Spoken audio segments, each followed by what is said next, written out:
మనకు నగరాలు ఉన్నాయి, గ్రామాలు ఉన్నాయి, క్షేత్రాలు ఉన్నాయి. ఈనాడు ఆధ్యాత్మిక క్షేత్రాల్లో అగ్రగణ్యమైనటువంటి క్షేత్రం తిరుపతి. తిరుపతి పరిసరాల్లో మరి ఇప్పటికీ గ్రామాలు అభివృద్ధి దశలో ఉన్నాయి. అలా అభివృద్ధి దశలో తిరుపతిలో ఒక భాగంగా అభివృద్ధి పొందినటువంటి ఒక గ్రామము పుదిపట్ల. అయితే ఈ పుదిపట్లలో ఇతర గ్రామాలకు, ఆనాడు ఇతర గ్రామాలకు, ఇతర ప్రదేశాలకు లేనటువంటి ప్రాముఖ్యం కలిగించినటువంటి ఒక సన్నివేశము అక్కడ రామకృష్ణ దేవాలయం. ఈ దేవాలయాన్ని 66 సంవత్సరాల పూర్వము మరి మునిరత్నం గారు, ఆ ఊరి వారే, వారికి ఏ విధమైన ప్రేరణ, పూర్వజన్మ సంస్కారమో తెలియదు, ఆ ప్రేరణతో తన యొక్క భూమిని దాన్ని కేటాయించి ఆలయం కట్టి మహనీయులను ఆహ్వానించి వారి చేత ప్రవచనాలు ఇప్పించి భక్తులను సేకరించి ఆ భక్తులకు తత్వబోధ కావిస్తూ అన్నదానాదులు కావిస్తూ ఎట్లా చేశారంటే తిరుపతికే ఆదర్శంగా. తర్వాత ఎప్పుడో వచ్చింది తిరుపతిలో రామకృష్ణ మిషన్, తిరుపతికే ప్రేరణ మార్గదర్శకంగా మరి రామకృష్ణ భక్తిని, రామకృష్ణ మతాన్ని, రామకృష్ణ ఉద్యమాన్ని చాటినటువంటి ఒక క్షేత్రంగా మనం పుదిపట్లను గ్రహించాలి. తిరుపతి నుంచి మనం చంద్రగిరికి పోయే దారిలో రోడ్డు పక్కనే పుదిపట్ల వస్తుంది. చాలా ఆశ్చర్యావహం. నేను దాదాపు 40 సంవత్సరాల నుంచి ప్రతి సంవత్సరం వార్షికోత్సవానికి పోతున్నాను, ప్రతి సంవత్సరం ప్రసంగిస్తాను. నేను ఒకసారి అమెరికా పోయి చికాగో చూచాను. నాకు అక్కడ ఏమిటంటే చికాగోలో అది తానా సభలు జరిగినాయి, నేను అక్కడ మాట్లాడినా. ఇంకేమిటి కోరిక అంటే నన్ను పిలిచిన వాళ్ళు ఇప్పుడు చికాగో అంటారు, వివేకానంద మాట్లాడిన చోటు చూడాలా అన్న. అయితే సాయంత్రం ట్రైన్ ఉంది, ఆ ట్రైన్కి ఒక అరగంటకి అక్కడికి వెళ్ళిపోతుంది అన్నారు. వెళ్ళాం. సాయంత్రం 5 అయిపోయింది, 5:30 అయిపోయింది. అక్కడ టైం బట్టి అయిపోతే మూసేస్తున్నారు గేట్లు. ఏది అంతా దర్శనం అయిపోయింది, టైం అయిపోయింది, వాళ్ళ ప్రకారం వెళుతూ ఉన్నారు. అప్పుడు నాతో కూడా వచ్చిన ఆయన, he came all the way from India just to see the place, please admit permitting అని రిక్వెస్ట్ చేసుకుంటే మళ్ళీ తప్పు. విశేషం ఏమిటంటే అక్కడ అప్పటి వరకు పోయిన టైం ప్రకారం పోయిన వాళ్ళకి టికెట్ ఉంది, ఆ టైం దాటిపోయింది. నా మీద వాళ్ళు కరుణతో చూపించినారు, నాకు టికెట్ కూడా లేదు. పోయి 10-15 నిమిషాలు నేను అక్కడ కూర్చొని వివేకానంద ప్రబోధించినటువంటి చోట బోర్డు వేసినారు, here Vivekananda delivery lecture uniting all the world religions అనే మాటలు రాశాను. అక్కడ కూర్చొని ధ్యానం చేసుకొని వచ్చాను.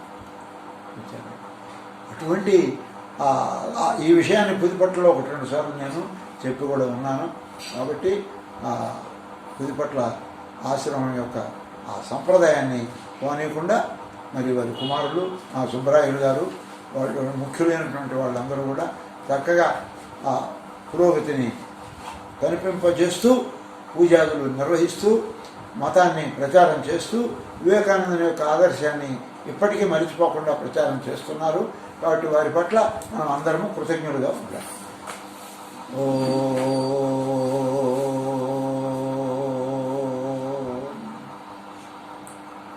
స్థాపకాయ చ ధర్మస్య సర్వధర్మస్వరూపిణే అవతార వరిష్ఠాయ రామకృష్ణాయ తే నమః. పవిత్రాత్మస్వరూపులారా, పవిత్రమైనటువంటి భారతదేశాన్ని వేదభూమి అంటారు.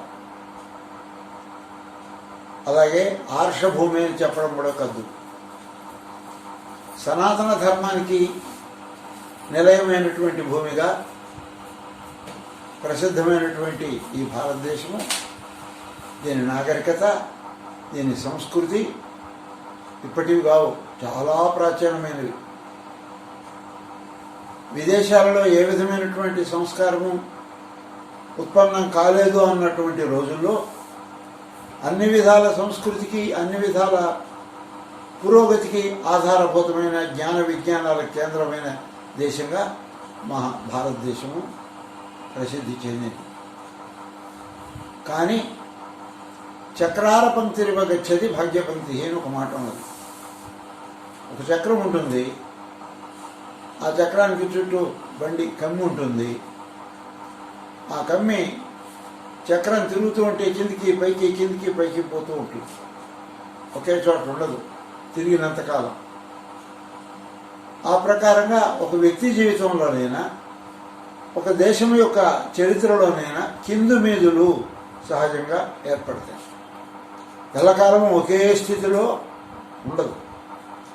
భగవద్గీతలో కూడా కృష్ణ పరమాత్మ అర్జునుడిని ఉద్దేశించి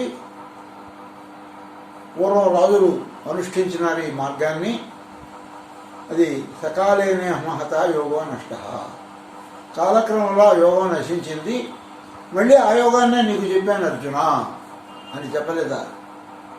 అట్లా భారతదేశంలో కూడా ఎంత పురోగతి సాధించినా, ఎంత సంస్కార కేంద్రమైనా కొన్ని లోపాలు కాలక్రమంలో ఏర్పడి మరి దీనికి దీనదశ ఏర్పడింది. అలా ఏర్పడినప్పుడు భగవంతుడు తాను నేరుగా అవతరిస్తాడు. ధర్మ సంస్థాపనార్థాయ సంభవామి అన్నట్లుగా, లేదా తన యొక్క దూతలుగా కొందరిని లోకానికి పంపుతాడు. వాళ్ళ మీ కార్యక్రమాన్ని మీరు పూర్తి చేయండి. ఆ ప్రకారంగా రామకృష్ణుల యొక్క సాక్షాత్ అవతారం రామకృష్ణ పరమహంస అయితే, ఆయన శిష్యులలో అగ్రగణ్యుడైనటువంటి వివేకానంద స్వామి ఆ పరమాత్మ యొక్క దూతగా ఒక భారతదేశంలోనే కాక అమెరికా లాంటి విదేశాల్లో కూడా తిరిగి అక్కడ భారతదేశం యొక్క ప్రాచీన ఔన్నత్యాన్ని చాటి చెప్పి అంతటితో తన యొక్క కర్తవ్యం పూర్తయిందని భావించకుండా మళ్ళీ భారతదేశానికి తిరిగి వచ్చి ఇక్కడ ఉన్న లోపాలను కూడా గమనించినాడు. కులాలు, భేదాలు, మతభేదాలు, ప్రాంత భేదాలు, ఈ ప్రకారంగా జ్ఞాన విజ్ఞానాలను పొందడానికి అందరికీ సమమైనటువంటి స్థితి లేకపోవడం, స్త్రీల యొక్క విద్యారాహిత్యం, దీనంతా కూడా గమనించి మన దేశంలో ఉండేటువంటి జరిగినటువంటి లోపాలను ఎత్తి చూపి సంస్కరించాలన్నాడు. చాలా ధైర్యంతో నిర్భయంగా మహనీయుల యొక్క ధోరణి ఏ విధంగా ఉంటుందో ఆ మహనీయుల ధోరణిని అనుసరించి ఆయన మనలోని లోపాలను ఎత్తి చూపాడు. మనలోని శ్రేష్టత్వాన్ని మనకు గుర్తుకు తెచ్చాడు. ఆ గుర్తుకు తేవడంలో ప్రధానమైనటువంటి పాత్ర ఎవరు వహించాలా? 80-90 ఏళ్ల వృద్ధులు ఏం వహించగలరు? అందువల్ల భారత యువతను ఆయన జాగృతపరిచి మేలుకొల్పినాడు. మీ భుజస్కంధాల మీద ఉన్నది మన యొక్క భారతదేశం యొక్క గొప్పతనం అంతా. కాబట్టి మీరు పూనుకోవాలి. మలయాళ సంలో చెప్పేవారు, జడత్వమును బోధింపకుడు చైతన్యమునే బోధింపుడు. అదేవిధంగా వివేకానంద స్వామి జడత్వాన్ని దూరీకరించి చైతన్యాన్ని రగులు కొల్పేటువంటి అఖండమైనటువంటి ప్రబోధాలు. ఆయన జీవించింది 39 సంవత్సరాలు, కానీ వందలాది సంవత్సరాలు జీవించిన వాళ్ళు కూడా చేయలేనటువంటి మహాకర్తవ్యాన్ని ఆ స్వల్ప జీవితంలో చేయగలిగిన ఖ్యాతి వివేకానంద స్వామికి దక్కింది. వివేకానంద అంటే ఏమర్థం? సచ్చిదానంద సూర్యగా, సత్యుత్సుక స్వరూపుడుగా, తాపహారిగా మనం ఆయన అనేక విధాలుగా మనం ఆయన్ని ప్రార్థిస్తాం. అసలు వివేకానంద అంటే పదానికి అర్థమేమి? వివేక ప్లస్ ఆనంద. ఆనందం అంటే మామూలు సంతోషము సుఖము కాదు, బ్లిస్ అంటారు ఇంగ్లీష్లో. శాశ్వతమైనటువంటి స్థితిని, ఆనంద స్థితిని ఆనందము అంటాం, బ్రహ్మానందం అంటాం కదా. ఈ ఆనంద స్థితి ఎట్లా వస్తుందంటే వివేకేన ఆనంద, వివేకము చేతనే అటువంటి బ్రహ్మానందం కలుగుతుంది. వివేకం అంటే ఏమి? మామూలుగా వివేకం అంటే వాడికి తెలివి లేదురా, వివేకం లేకుండా ప్రవర్తిస్తున్నాడు అని అంటే మామూలుగా తెలివి అని అర్థం. ఆ తెలివి దేనికి సంబంధించిన విషయమైనా కావచ్చు, కానీ ఇక్కడ అది కాదు అర్థం.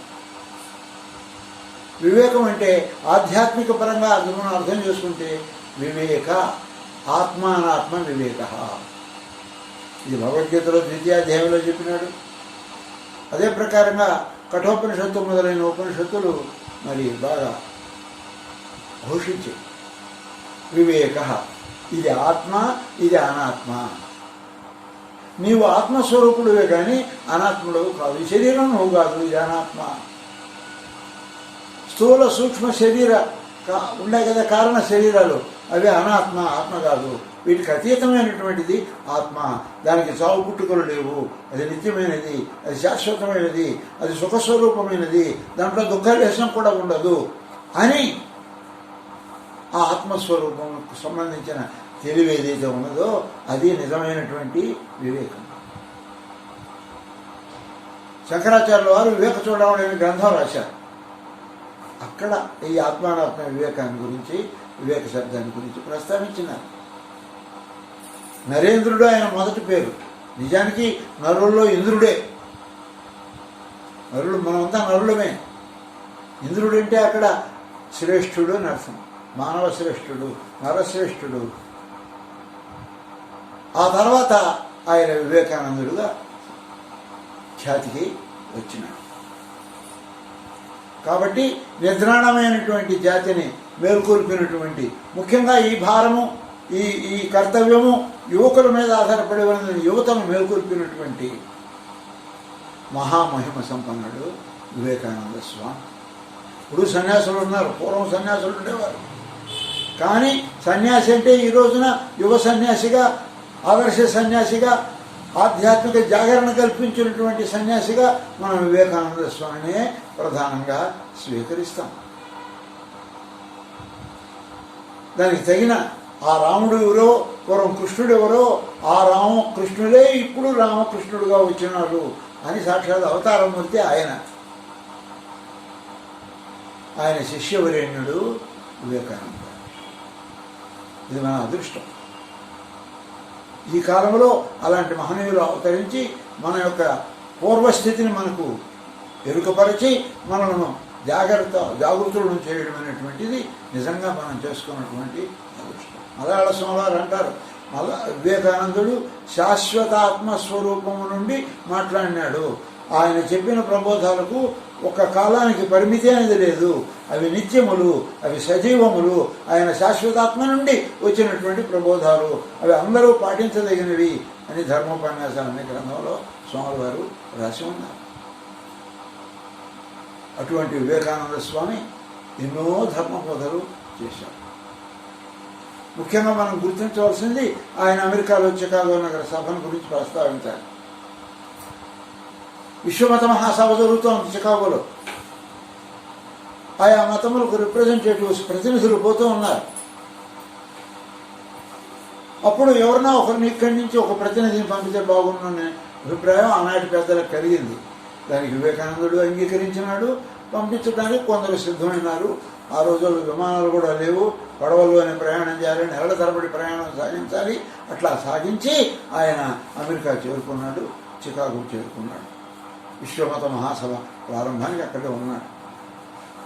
కానీ ఆనాటి పెద్దలకు, అక్కడ చేరిన మత ఆచార్యులకు భారతదేశం అంటే పెద్ద గౌరవం లేదు. ఇది పాశ్చాత్యుల చేతి కింద నలిగిపోతున్నటువంటి దేశం, స్వతంత్రత లేని దేశం. అటువంటి పరిస్థితిలో ఆ మత మహాసభలో హిందూ మతానికి ప్రతినిధిగా వివేకానంద నేను వచ్చినాడు అని తెలిస్తే ఈయనకంత ప్రాముఖ్యాన్ని వాళ్ళు ఇవ్వాలి. సరేలే అన్నట్టుగా ఉండినారు. అంతా గమనిస్తూ ఉన్నారు. చివరికి ఎట్లయితేనేమి కొన్ని నిమిషాల పాటు ఆయన మాట్లాడడానికి అవకాశం ఇచ్చినాడు. ధీర గంభీర అనర్గళ స్వరముతో ఆయన సోదరి సోదరులారా, brothers and sisters of America, అద్భుతంగా ఎవరో ఆ మాదిరి జెంట్లమెన్ అనేట్లో వాడతారు కానీ రకరకాల సంబోధనలు చేసినారు. కానీ ఒక్కరు కూడా my brothers and sisters of America అని చెప్పిన వాళ్ళు అక్కడ లేరు. ఆ పదమే ఒక ఉర్రోదొలిపేసింది జనానికి. కానీ ఒక తల్లి కడుపులో పుట్టినటువంటి బిడ్డల యొక్క అన్యోన్యత ఎలాంటిదో అట్లా మనకు అందరికీ అన్యోన్యతే. కానీ ఇక్కడ ఏ విధమైనటువంటి భేదము లేదు అన్నటువంటి ధ్వని ఆ సంబోధనలో వచ్చింది. చెప్పారు. అంతవరకు వచ్చిన ఆచార్యులు ఇతర మతాలను దూషించడము, తమ మతమే గొప్పదని చెప్పడము, ఇట్లా సాగుతూ ఉన్నాయి అక్కడ ప్రసంగాలు. వివేకానందులు ఎప్పుడు కూడా ఏ మతాన్ని దూషించలేదు. ఒక మాట చెప్పినాడు, భగవద్గీతలో ఉన్నది అది, ఏ యథామాం ప్రపద్యంతే తాం తథైవ భజామ్యహం మమ వర్తమానువర్తంతే మనుష్య పార్థ సర్వ. అర్జున, ఎవరు ఏ మార్గంలో సాధన చేసి వస్తూ ఉన్నారో, పురోగతిని సాధిస్తారో, వారందరూ కూడా సాధించేటువంటి ఆ లక్ష్యం పురోగతి, ఆ చివరికి చేరేది నన్నే. కాబట్టి అనేక మార్గాలు ఉన్నాయి నన్ను చేరడానికి. అన్ని సముద్రంలో ఎన్నో నదులు వస్తాయి, ఒక్కొక్క నదిది ఒక్కొక్క మార్గం. అన్ని నదులు చివరికి సముద్రమే చేరినట్టుగా అందరి సాధన మార్గాలు, సాధన దారులు చివరికి నన్నే చేరతాయి, అన్నీ నావే. ఏ యథామాం ప్రపద్యంతే, ఎవరు ఎలా నన్ను సేవిస్తారో, ఆదరిస్తారో, సేవిస్తారో, ఆరాధిస్తారో, తాము తథైవ భజామ్యహం, నేను వారిని అలాగే ఆదరిస్తాను. మమ వర్తమానువర్తంతే, ప్రపంచంలో ఉండే మానవులందరూ కూడా సర్వశః మమ వర్తమానువర్తంతే, నా మార్గాన్ని అనుసరిస్తున్నారు. నా మార్గం కానిదేది లేదు. ఎవరు చెప్పారంటే? ఎంత ఔదార్యంతో, ఎంత విశాల హృదయంతో, ఎంత సంపన్నంగా మాట్లాడిన వారు అక్కడ లేరు. కాబట్టి కొన్ని నిమిషాలు మాత్రమే అవకాశం పొందినటువంటి వివేకానందుడు ఆ తర్వాత గంటలు కొలబడి మాట్లాడుతూ ఉంటే కూడా ఎవరు ఇక చాలు అన్నటువంటి వాడు లేరు. ఎక్కడికెక్కడికి ఆహ్వానాలు. అంతకుముందు ఈ పూట ఎక్కడ గడవాలి అన్నటువంటి పరిస్థితుల్లో అమెరికాలో దిగినటువంటి ఆ మహానుభావుడు మరి ఎవరి ఆహ్వానాన్ని అంగీకరించేది? అందరూ ఆహ్వానించేటువంటి వాళ్ళే అండి. ఆ హిందూ మతంలోని ఆ సమన్వయం ఉంది, ఆ కలయికొనదే కర్మ, భక్తి, ధ్యాన, జ్ఞాన యోగాల కలయికొనదే. ఆ కలయికను సమన్వయాత్మకంగా చెప్పి లండన్లో వచ్చినారు ఒకసారి. లండన్లో వచ్చి కఠోపనిషత్తు అయిన కథ అట్లాగే స్టోరీ అట్లాగే చెప్పాడు. ప్రసిద్ధమైంది కఠోపనిషత్తుల కథ. మలయాళ స్వామివారు దానికి వ్యాఖ్యానం కూడా రాసి ఉన్నారు. మాకు కాలేజీలో టెక్స్ట్ బుక్ అది. ఆ మంత్రాలన్నీ నాకు కంఠస్థం. విషన్హ వై వాజశ్రవస సర్వవేద సందధౌ తస్య నచికేతానామపుత్రః స తమ్మ కుమారం సంతం దక్షిణాసునీయమానా శ్రద్ధా ఆవివేశ సోమన్యత పీతోదకాజతృణా దుగ్ధదోహ నిరింద్రియ ఆనందానామ తే లోకా తాం స గచ్చతి తాదతి. ఇది ఉపనిషత్ మంత్ర. ఈ మంత్రాలు చెప్పి ఆ కథ చెప్తే ఆశ్చర్యపోయినారు. అంటే ఆత్మ యొక్క శరీరానికి అతిరిక్తంగా ఆత్మ ఒకటి ఉన్నది అని నిరూపించేటువంటి అద్భుతమైనటువంటి స్టోరీ కథ. ఇంకా ఇతర ప్రాంతాల్లో కూడా తిరిగి ఆయన సంస్కృతం కూడా వచ్చు, ఇంగ్లీష్లో అనర్గళమైనటువంటి వక్త, సందేహం లేదు. కానీ మ్యాక్స్ మల్లర్ మొదలైన పండితులు ఎదురైనప్పుడు సంస్కృతంలో మాట్లాడబోదు, వాడు మాట్లాడలేకపోయినారు. ఈయనే సంస్కృతంలో మాట్లాడారు. తర్వాత వాళ్ళకి ఇంగ్లీషు, సంస్కృతం చదవగలరు, రాయగలరు, కానీ మాట్లాడలేరని తెలుసుకొని వాళ్ళతో ఇంగ్లీష్లోనే వ్యవహరించినట్టు ఆయన సారస్వతంలో మనకు తెలుస్తాను. అటువంటి వివేకానందుడు తిరిగి భారతదేశంలో పరిస్థితిని అంతా గమనించాడు. ఈ జాతిలో చాలా కొన్ని లోపాలు కనిపించినాయి. ఆత్మవిశ్వాసం లోపించింది. సెల్ఫ్ కాన్ఫిడెన్స్ అంటాం ఇంగ్లీష్లో. ఆత్మవిశ్వాసం. పూర్వకాలంలో ఎవరైతే ఆ పరమాత్మ, ఆ భగవంతుని యొక్క మీద విశ్వాసం కలిగినటువంటి వాడు ఆస్తికుడు అంటారు. పరమాత్మ మీద విశ్వాసం లేనటువంటి వాడిని నాస్తికుడు అంటారు. ఇది పూర్వమతాల కథ. ఆయన అట్లా చెప్పరు. ఎవడికి తన మీద తన విశ్వాసం లేదో వాడు నాస్తికుడు. సెల్ఫ్ కాన్ఫిడెన్స్ లేదో వాడు నాస్తికుడు.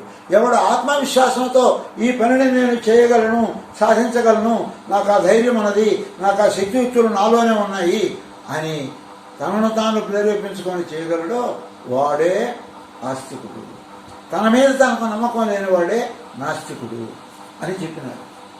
యస్య నాస్తి ఆత్మవిశ్వాస సేవకులు. నేను 2013లో వారికి 150వ జయంతి ఉత్సవం జరిగింది. తిరుపతిలో కూడా చక్కగా చేశారు, తిరుపతిలో కూడా ఇక్కడ కూడా జరిగింది. అప్పుడు వారి యొక్క ఉపదేశాలను కొన్నింటిని తీసుకొని సంస్కృత శ్లోకాలుగా రాశారు. 150 శ్లోకాలు. 150 సంవత్సరాలు కదా. తెలుగులో తాత్పర్యం కూడా సంస్కృత లిపిలో కూడా మళ్ళీ ప్రింట్ చేశారు. అది వైస్ ఛాన్సలర్ రాష్ట్రీయ విద్యాపీఠం వారు ఆవిష్కరించినది రామకృష్ణ మిషన్లో. ఈరోజు దానిలో అనేక భాగాలు ఇంటర్మీడియట్లోను, బిఏలోను సాంస్క్రిట్ స్టూడెంట్స్ టెక్స్ట్ బుక్. అక్కడ చెప్తున్నారు, యస్య నాస్తి ఆత్మవిశ్వాస సయేవ ఖలు నాస్తిక. ఎవడికి ఆత్మవిశ్వాసం లేదో వాడే నాస్తికుడు. ఇట్లా చాలా చతురంగా ఉండేవి ఆయన యొక్క ప్రబోధాలు. అభీహి, ఉపనిషత్తుల్లో అభీహి అంటే భయం లేనివాడని అర్థం. పరమాత్మకు ఏమని పేర్లు అని చెబుతూ పరమాత్మ అభీహి, భయం లేనివాడు. మరి పరమాత్మ భయం లేనివాడు అయితే ఆ పరమాత్మ నుండి వచ్చిన వాడే కదా జీవాత్మ. వీడు కూడా నిర్భయంగా, భయంతో ఏమీ సాధించలేవు. అభయం సత్వ, భగవద్గీతలో ఉంది, అభయం సత్వ సంశుద్ధి జ్ఞానయోగ వ్యవస్థితి. ఇది జ్ఞాని లక్షణాలని చెప్తారు. కాబట్టి నిర్భయంగా ఉండండి, మీరు ఏమైనా సాధించవద్దు. భయమే మరణము, భయమే నరకము, భయమే పాపము, అభయమే ఔన్నత్యము అని ఎలుగెత్తి ప్రవచించినటువంటి మహానుభావుడు వివేకానందుడు. ఆయన చెప్పినటువంటి గొప్ప ప్రబోధాలు, చాలా గొప్ప అద్భుతమైనటువంటి చైతన్యదాయకమైనటువంటి ప్రబోధాలు. ఆశిష్వశ్చ గ్రడిష్ఠశ్చ బలిష్ఠశ్చ యువాయశ్చ. బలమైన వాడు, వయసులో ఉన్నటువంటి వాడు, దృఢమైనటువంటి వాడు ఎవడైతే ఉన్నాడో వాడే పరమాత్మను పొందటానికి కావలసిన సాధన సమగ్రంగా చేయగలడు తప్ప శక్తియుక్తులు ఉడికిన వాడు చేయలేడు. కాబట్టి ఎందుకు మీ యవ్వనాన్ని పాడు చేసుకుంటారు? ప్రయత్నించండి. తస్మాత్ యౌవన కాలేస్మిన్ భవిష్యత్ ప్రగతి ప్రతి.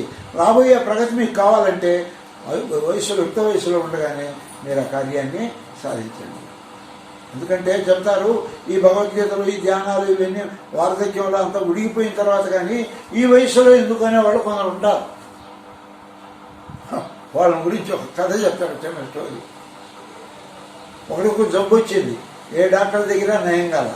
ఆఖరికి ఒక డాక్టర్ సలహా ఇచ్చినాడు, నీవు సముద్రానికి వెళ్ళు, చర్మ రోగం అడిగి చర్మం, ఆ సముద్రానికి వెళ్ళు, ఆ సముద్రంలో స్నానం చేయి 3 రోజులు చేసినామంటే నీకు అది పోయే అవకాశం ఉన్నది. సరే, వాడు ఎప్పుడు సముద్ర మొహం చూసిన వాడు కాదు, దూరంగా ఉన్నవాడు. పోయినాడు ఎట్లా తంటాలు పడి సముద్రం. ఒకరోజు ఉదయాన 6-7 గంటలకు సముద్ర తీరం చేరుకున్నాడు. అక్కడే ఉన్నాడు. ఎందరో వస్తున్నారు, విహరిస్తున్నారు, తిరుగుతున్నారు, స్నానాలు చేస్తున్నారు, పోతూ ఉన్నారు. వీడు స్నానం ఏమో చేయలే, అక్కడే కూర్చొని ఉన్నాడు. సరే, వచ్చిన వాళ్ళు మిగతా వాళ్ళు చూచి వీడి వాళ్ళకం చూసి, ఏమయ్యా ఉదయం లేచి ఇక్కడే కూర్చున్నావు, ఎందుకు వచ్చినావు? నేను మాది పలానా ఊరు, నేను ఇక్కడ సముద్రంలో స్నానం చేయడానికి వచ్చినాను అన్నాడు. మరి చేయలేదా, ఇక్కడ కూర్చున్నావే అని అంటే, అలలు తగ్గిన తర్వాత చేద్దామని అనుకున్నాను. సముద్రంలో అలలు తగ్గుతాయి. సముద్రే శాంతకల్లోలే స్నాతం ఇచ్చేది మొదటి. అలలు ఉడిగిన తర్వాత స్నానం చేద్దామన్న వాడి కంటే మూర్ఖుడు ఇంకొకడు లేడు. అట్లా అంతా ఉడికిపోయిన తర్వాత 60, 70, 80 ఏళ్ళు వచ్చిన తర్వాత భగవద్గీత పారాయణ చేద్దాంలే, రామకృష్ణ మిషన్ విందాంలే అని అనుకోవడం అనేది తెలివి తక్కువతనం. యువనంలోనే, వయస్సులోనే, ప్రౌఢంగా ఉన్నప్పుడే ఈ కార్యాన్ని, మహాకార్యాన్ని సాధించాలా అని చెప్పినాడు. ఇప్పుడు చూడండి, దేవాలయాలు ఎవరో పడగొట్టినారు, వాటినంతా చేసినారు, పెద్ద రచ్చగా ఉన్నది. ఎందుకు స్వరాజ్యం వచ్చిందో మనకు.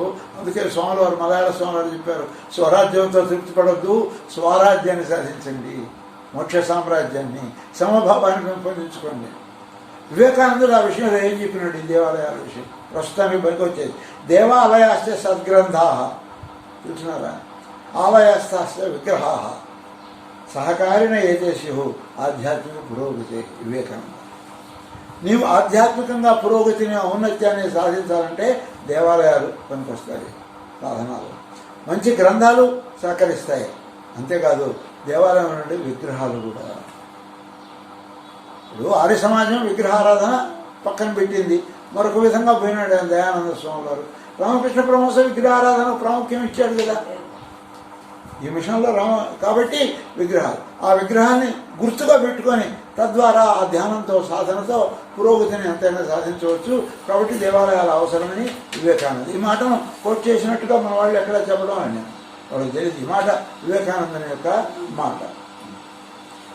ఇక అన్నిటికంటే మరొక ముఖ్యమైనటువంటి, స్త్రీలకు విద్య అనవసరము, వాళ్ళు ఓంకారం చెప్పకూడదు, వాళ్ళు భగవద్గీత చదవకూడదు, ఉపనిషత్తులు చదవకూడదు అనే అజ్ఞానం ఉండేది. మలయాళ స్వామి కాలంలో కూడా వచ్చింది. అందుకే వారు శుష్క వేదాంత తమభాస్కరం అనే గ్రంథం రాసి ఈ అజ్ఞానాన్ని పటాపంచలు చేసినారు. వ్యతిరేకత వచ్చింది, అయినా ఎదుర్కొన్నాడు. వివేకానందుడు ఏమంటున్నాడు ఆ విషయంలో చూద్దాం.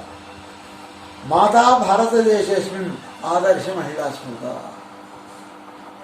ఆదర్శ స్త్రీలు, ఆదర్శ మహిళలు వాళ్ళు మాతృస్థానంలో ఉన్నారు, వాళ్ళు తల్లులు. ఎందుకంటే మన సంప్రదాయంలో మాతృదేవోభవ, పితృదేవోభవ, ఆచార్యదేవోభవ, అతిథి దేవోభవ అని చెప్తున్నారు. తల్లికి ఇచ్చిన స్థానం ఇంకెవరికి ఇవ్వలేదు. స్త్రీ శబ్ద శ్రవణేనైవ హైందవస్య హృదంతరే మాతృత్వ భావన భాతి. స్త్రీ అనే శబ్దం వినగానే హిందువుల యొక్క హృదయంలో మాతృత్వ భావన, తల్లి భావన పెళ్ళుబుకుతుంది. భావన భాతి భగవానపి భావితే. భగవంతుడిని కూడా తల్లిగా మనం ఆరాధిస్తాం. మాతా పిత, మాత లేకుండా పిత ఎక్కడి నుంచి వస్తాడు? కాబట్టి లలితా స్వరూపంగా జగన్మాతృ స్వరూపంగా ఉండేది కూడా భగవతే. జగన్మాతే సర్వత్ర సర్వాపి స్త్రీత్వ శక్తి విలోక్యతే. స్త్రీలలో శక్తి ఉన్నది. కేంద్రీకృతాథ మాతృత్వే మాతృదేవి మహోన్నత. మహోన్నతురాలు మాతృదేవి. మాతృత్వంలో అన్ని సద్గుణాలు కేంద్రీకృతమే ఉన్నాయి. సర్వం సహా క్షమాశీల. ఆమెకున్న ఓర్పు ఊరుకున్నది. ఆ బిడ్డను సాకేటప్పుడు, గర్భంలో పెట్టుకున్నప్పుడు ఆమె పడేటువంటి బాధలు, కష్టాలు, చిక్కులు ఎవరు పడతారు? అంత సర్వం సహా క్షమాశీల, నిస్వార్థ పరమాద్భుత అని స్త్రీల యొక్క గొప్పతనం గురించి వివేకానందుడు చెప్పాడు. తర్వాత భారతదేశం మీద భారతీయులకు విశ్వాసం కలగడానికి, ప్రేమ కలగడానికి, అనురక్తి కలగడానికి ఆయన చెప్పినటువంటి ప్రబోధాలు కోకోలో ఒక ఘట్టంలో, ఒక కేంద్రంలో ఉండేటువంటి కొన్ని ప్రధానమైన వాక్యాలను నేను సంస్కృత శ్లోకాలుగా మార్చడం జరిగింది. వినిపిస్తాను. భారతీయోస్మి మే సర్వే భారతీయాశ్చ సోదరా. నేను భారతీయుణ్ణి. భారతదేశంలో పుట్టిన అందరూ కూడా భారతీయుడు. భరతుడైన ఒక రాజు పరిపాలించినాడు. వాడు దుష్యంతుని కుమారుడు. ఆ దేశం భారతదేశం అనే పేరు వచ్చింది. ఆ ప్రకారంగా భారతీయుడు అనే పేరు వచ్చింది ఒక సిద్ధాంతం. మరొక సిద్ధాంతం అంటే భా అంటే ఆత్మ ప్రకాశం, ఆత్మజ్ఞానం. రథ అంటే దాని మీద ఆసక్తి కలిగిన వాడు, ఆత్మ జిజ్ఞాస కలిగిన వాడిని భారతుడు అంటారు. ఎందుకంటే స్వాముల వారు, ఏర్పేట స్వాముల వారు యథార్థ భారతి మాసపత్రిక పెట్టినప్పుడు దీన్ని వివరించినారు, భారత శబ్దం యొక్క గొప్పతనం. కాబట్టి ఈయనేమంటున్నారు? భారతీయోస్మి మే సర్వే భారతీయాశ్చ సోదరా. భారతీయ మమ ప్రాణాః. నా భారతీయులు నాకు ప్రాణం లాంటి వారు. స్వర్గో భారత భూమి మమ్మ. ఈ భారత భూమిని నేను స్వర్గంగా భావిస్తున్నాను. భారతీయ సమాజోయం మమ అభూత్ బాల్యడోలిక. నేను చిన్నప్పుడు ఊగిననే ఉయ్యాల. ఆ ఉయ్యాల ఎక్కడ ఊగినాను? ఈ తల్లి యొక్క ఒడిలోనే ఊగాను. భారతదేశం యొక్క ఒడిలో నేను ఊగాను. అంతేకాదు యౌవనే నందనవనం. నాకు యుక్త వయసు వచ్చినప్పుడు ఎట్లా ఉందని తెలుసుకున్న భారతదేశం అది ఒక వండర్ఫుల్ బ్యూటిఫుల్ పార్క్, నందనవనం లాగా, ఇంద్రుని యొక్క ఉద్యానవనం లాగా నన్ను ఆవరించింది. వారణాసీచ వార్ధకే. నా వార్ధక్యంలో, ముసలితనంలో ఇదే భారతదేశం కాశీక్షేత్రం.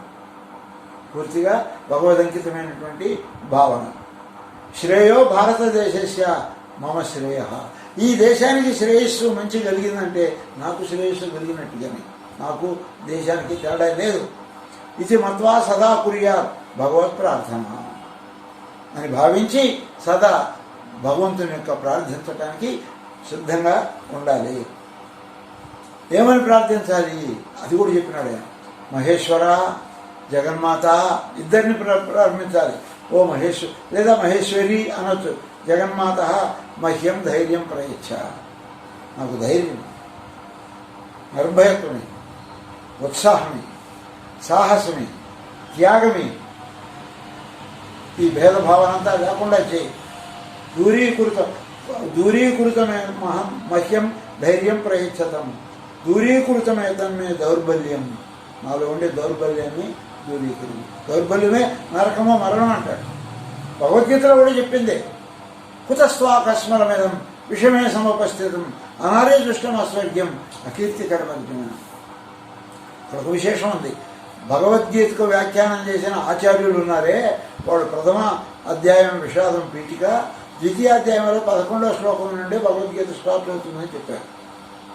అశోచ్యానందశోచస్వం ప్రజ్ఞావాదాంశ భాషతే అని ఉన్నదే అక్కడి నుంచే అని అక్కడనే వ్యాఖ్యానం రాసినారు. అక్కడి నుంచే వివేకానందుడు ఒప్పుకోలేదు.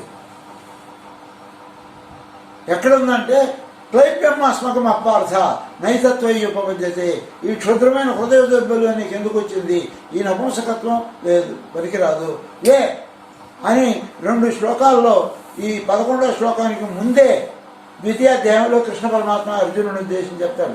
ఈనాడు ప్రతి భారతీయుడికి అన్వయిస్తుంది ఆ ప్రచోదన ప్రేరణ.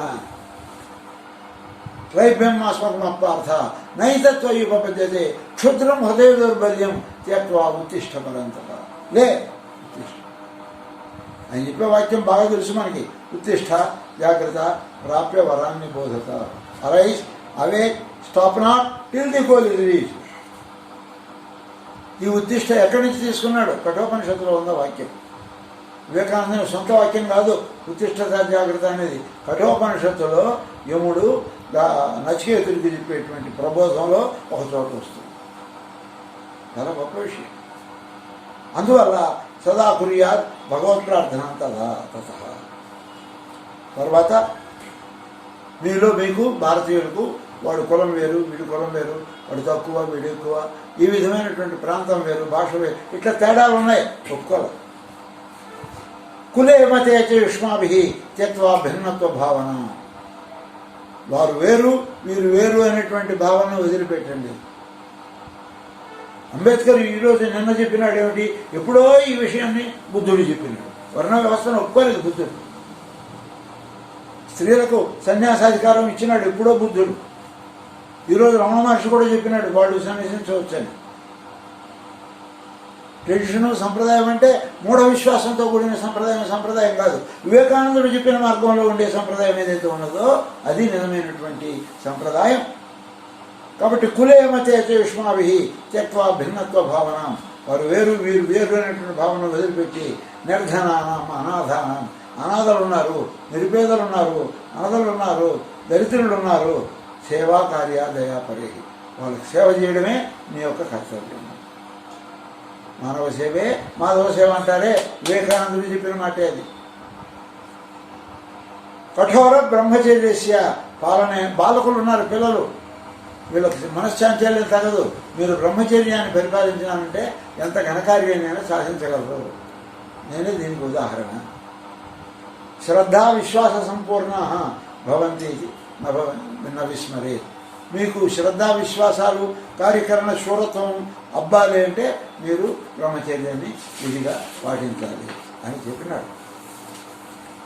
ఎటువంటి ధీరులు ఉక్కు పిడుగుల్లాగా ఉన్నారు మీరు. ఎట్లా ఉండాలి? సాగరాన పిపాస్యామి. సముద్రాలను కూడా తాగేస్తాను. అంతేకాదు పర్వతాహపి చూర్ణతాం యాస్యంతి. నేను అనుకుంటే కొండలు కూడా పిండి అవుతాయి. మమ సంకల్ప బలేనేది దృఢామతి. నా సంకల్ప బలంతో కొండలు పిండి అవుతాయి, సముద్రాలను కటకట పూర్తిగా తాగివేయగలను. ఉత్సాహ. కాబట్టి ఉత్సాహం కావాలి మీకు. శ్రమశీలత్వం సోమరితనం పనికిరాదు, కష్టపడాలి. విశ్వాస. నేను నువ్వు నమ్మాలి. సంతి చేత్వయ. ఈ గుణాలు మీలో ఉంటే అవాప్సేసి జయం కావద్దు. తప్పకుండా విజయాన్ని భగవద్గీతలో చెప్పింది కూడా. నువ్వు తప్పకుండా అర్జున నువ్వు విజయాన్ని ఈ తెలియబద్ధం నపుంసకత్వం పనికిరాదు లే అని చెప్పింది. అని చెప్పి ఒక మాట అన్నాడు. ఆనాడు నచికేతుడికి ఎంత శ్రద్ధ ఉండిందో అంత శ్రద్ధ కలిగినటువంటి వాళ్ళు నాకు శిష్యులుగా తయారైతే, యమధర్మరాజు దగ్గర నచికేతుడు ఉన్నాడు కదా, ఆ ప్రకారంగా శ్రద్ధావంతులు అయినటువంటి యువకులు నచికేతునితో సమానమైనటువంటి వాళ్ళు 12 మంది నాకు దొరికితే ఈ భారతదేశాన్ని ఇట్లా ఉంచాను, దీన్ని స్వర్గతుల్యంగా మార్చేస్తాను అని చెప్పి ఒక్క మాట చివరిలో. మొదట్లో నువ్వు అనుకున్నది జరగలేదే అనే విచారం అక్కర్లేదు, క్రమంగా వస్తాయి. ఎందుకంటే రామకృష్ణ పరమహంస దేహాన్ని త్యజించినప్పుడు 12 మంది ఉన్నాం ఆయన దగ్గర. ఆ తర్వాత కొంతకాలానికి మమ్మల్ని తిట్టిన వాడు మీకేం పని లేదా, వాడు వీళ్ళంతా పని పాట లేకుండా సన్యాసం అంటే మొక్కలు అని తిట్టిన వాడు కూడా ఉన్నారు. కానీ మా గురువు గారు ఒక మాట చెప్పినారు, ఎవరు ఏమన్నా మీరు లెక్క పెట్టవద్దు, మీ కార్యం చేయండి, మీరు అనుకున్న కార్యాన్ని సాధించండి అన్నారు. అట్లాగే మేము ముందుకు వెళ్ళాం. ఇప్పుడు రామకృష్ణ పరమహంసకు ఆలయాలు లేని చోటు లేదు, పూజ లేని చోటు లేదు. 10 సంవత్సరాలకు పూర్వము 100 మందిని చేర్చడం మాకు శ్రమ సాధ్యమైంది అని చెప్తున్నాడు. అధునా భవతే సర్వత్ర పూజ్యతే. 10 సంవత్సరాల పూర్వము 10 మందిని చేర్చడం కష్టమైంది. ఈ సంవత్సరం 50,000 మంది చేరింది. అంటే 1894లో రాసినట్టు మాట. 50,000 మంది వచ్చినారు రామకృష్ణ పరమహంస ఆరాధనకి. కాబట్టి క్రమక్రమంగా పెరుగుతుంది. భూగర్భంలో ఒక్కడే ఉన్నారు మలయాళ స్వామి, 12 ఏళ్ళు ఎవరు ఉన్నారు? కానీ ఆ తర్వాత లక్షలాది ప్రజానీకంలో చైతన్యం కలిగించినట్టే లేదు ఆయన. అందువల్ల వివేకానంద స్వామి జయంతులు జరపాలా, అట్లాగే వర్ధంతులు అని అంటారు, అది జరపాలా. జయంతులు వర్ధంతులు అంత మాత్రమే కాకుండా ఆయన యొక్క ప్రబోధాలను వంట పట్టించుకోవాలా, ఆయన జీవితాన్ని ఆదర్శంగా స్వీకరించాలా, ఆ ఆదర్శాన్ని మనం పాటించాలా.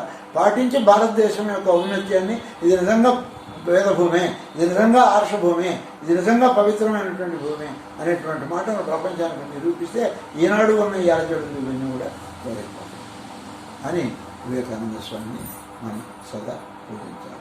మంగళం గురుదేవాయ మహనీయవనాత్మని సర్వలోక శరణ్యాయ సాధురూపాయ మంగళం.